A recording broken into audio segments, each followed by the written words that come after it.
Good evening दोस्तों, कैसे हो आप लोग। उम्मीद करता हूँ आप अच्छे होंगे। नदियों को क्रम को हम जारी करते हुए आज हम बेतवा नदी के बारे में कुछ महत्वपूर्ण जानकारी जुटाएंगे। सबसे पहले देखते हैं कि बेतवा नदी को प्राचीन काल में क्या कहते थे। प्राचीन काल में दोस्तों इसे बेतवती के नाम से जाना जाता था।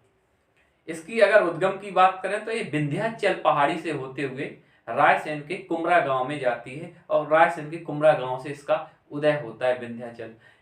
उदय के बाद यह दोस्तों ये विदिशा, रायसेन, सांची, टीकमगढ़, टीकमगढ़ के बाद उत्तर प्रदेश में प्रवेश करती है। उत्तर प्रदेश में प्रवेश करने के बाद हमीरपुर जिले में यमुना नदी में मिल जाती है। तो एक हिसाब से यह नदी मध्य प्रदेश से निकलते हुए उत्तर प्रदेश के यमुना में मिल जाती है।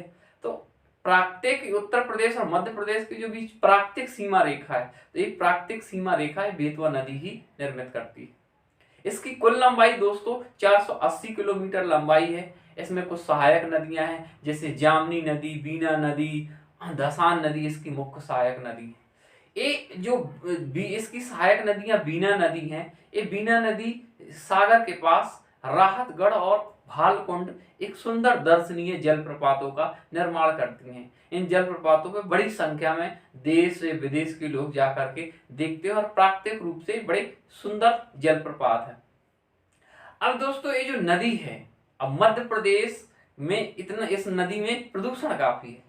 तो प्रदूषण काफी है, तो प्रदूषण की वजह से इसे मध्य प्रदेश की गंगा भी कहते हैं प्रदूषण के स्तर पर।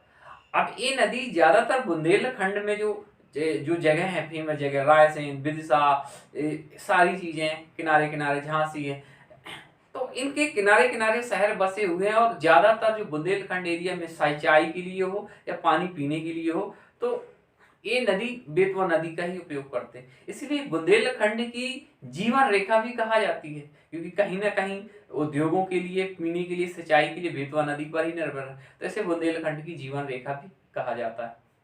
यह एक ऐसी, इस नदी के साथ दोस्तों केन नदी को मिलाने की योजना चल रही है नदी जोड़ो अभियान के तहत। तो देश की पहली ऐसी ये नदी जोड़ो योजना में शामिल है केन और बेतवा नदी, जिनको जोड़ा जाएगा। मध्य प्रदेश में देखा जाए और देश में दूसरे पर तो नर्मदा और छिप्रा दूसरी ऐसी नदी है जिनको नदी लिंक योजना के अंतर्गत इसमें शामिल किया जाएगा।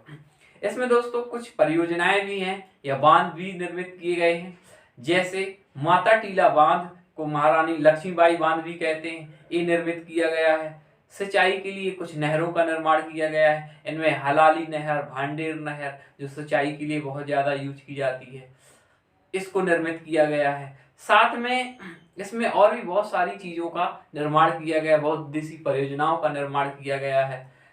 तो दोस्तों ये मुख्य रूप से यही चीजें हैं। और कभी कभी पूछ लेते हैं इसके किनारे बसे शहरों में, तो फेमस शहरों में ओरछा, नेवाड़ी, रायसेन, सांची या विदिशा यही मुख्य शहर है जो इसके किनारे बसे हुए। अब एग्जाम में दोस्तों कैसे इस नदी से संबंधित आता है, तो एग्जाम में पूछ लेते हैं, बताइए बेतवा नदी का उद्गम कहाँ है, तो रायसेन कुमरा गांव।